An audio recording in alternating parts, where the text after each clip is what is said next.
आज का हमारा टॉपिक है फिज़िकल मेथड्स ऑफ स्टेरिलाइजेशन। यानी कि आज के टॉपिक में हम पढ़ेंगे फिज़िकल मेथड्स ऑफ स्टेरिलाइजेशन में हम दो पार्ट डील करेंगे, रेडिएशन मेथड और फिर फिल्ट्रेशन मेथड। रेडिएशन मेथड हम सबसे पहले डील करेंगे। रेडिएशन मेथड होता क्या है? उसमें होता है कि रेडिएशंस के हेल्प में क्या करते हैं, हम स्टेराइल करते हैं सब्सटेंसेस को, नहीं तो इक्विपमेंट्स को।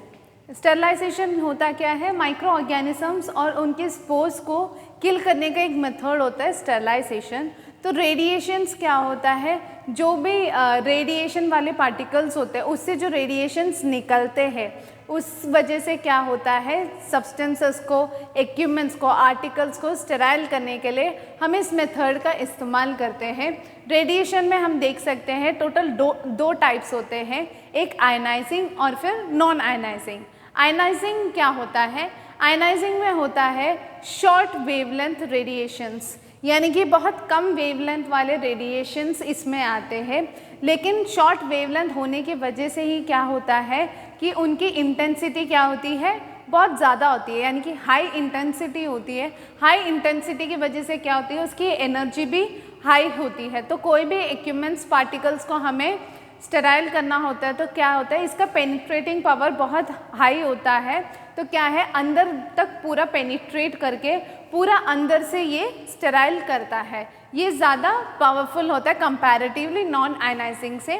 इसके शॉर्ट वेवलेंथ की वजह से इसका आयनाइजिंग इसका जो एनर्जी है वो हाई रहता है, इसका इंटेंसिटी हाई रहता है और ये पेनिट्रेट करके पूरा अंदर से स्टेराइल कर देते हैं माइक्रो ऑर्गेनिजम्स और उनके स्पोर को डिस्ट्रॉय कर देते हैं। इसके एग्जाम्पल में हम देख सकते हैं एक्स रेज और गामा रेज क्या है, इसके एग्जाम्पल में आते हैं। यानी कि एक्स रेज गामा रेज का एनर्जी जो होता है वो बहुत हाई होता है और उसका इंटेंसिटी भी काफ़ी हाई होता है।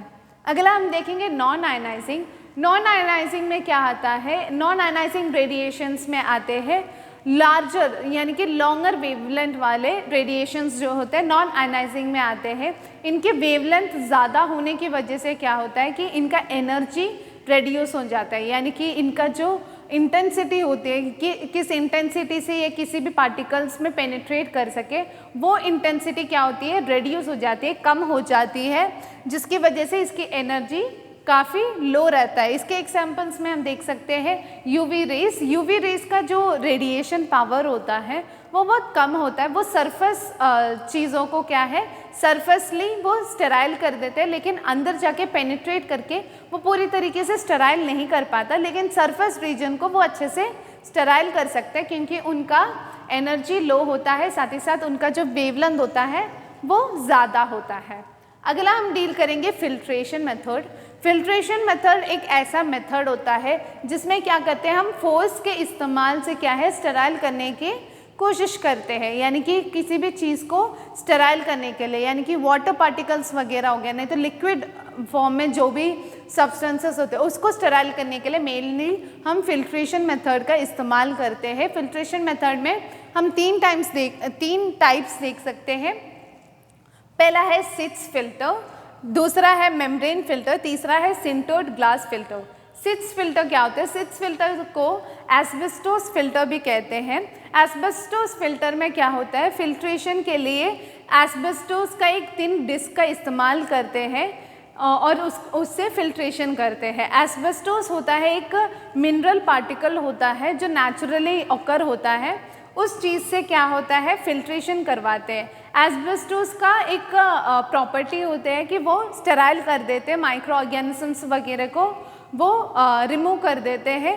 तो उस वजह से एस्बेस्टोस इसमें यूज़ किया जाता है। लेकिन ये बहुत ज़्यादा कॉमनली हम नहीं देख सकते क्योंकि एस्बेस्टोस जो है वो एक कार्सिनोजेनिक प्रॉपर्टी वाला एक मिनरल होता है, यानी कि वो कैंसर कॉजिंग प्रॉपर्टी होती है उसकी।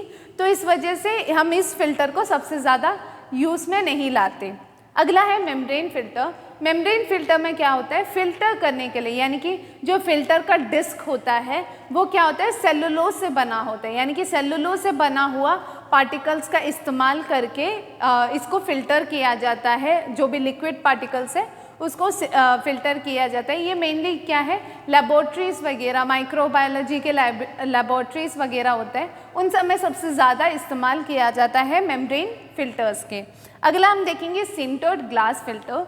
सिंटर्ड ग्लास फ़िल्टर होता है कि ये ऐसा फ़िल्टर होता है जिसमें क्या है, ग्लास का इस्तेमाल करते हैं फ़िल्टर करने के लिए। यानी कि इसमें जो ग्लास इस्तेमाल होता है वो होता है बोरोसिलिकेट ग्लास।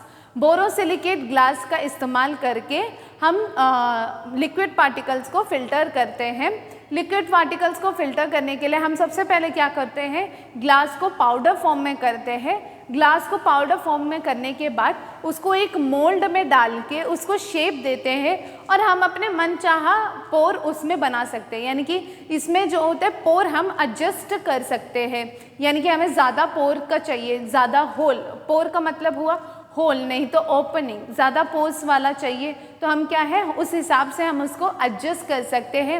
नहीं तो कम पोर वाला चाहिए, उस हिसाब से हम उसको बना सकते हैं। हम सबसे पहले इसको बनाते हैं तो हम उसमें एडजस्ट करते हैं कि कौन सा पोर वाला हमें ग्लास फ़िल्टर चाहिए। तो बोरोसिलिकेट से हम क्या करते हैं, उसको पाउडर करते हैं और उसको मोल्ड में डाल के हम अपने हिसाब से उसका पोर सेट करके हम उस ग्लास फ़िल्टर्स को बनाते हैं और उसी हेल्प से हम उसको फ़िल्टर करते हैं।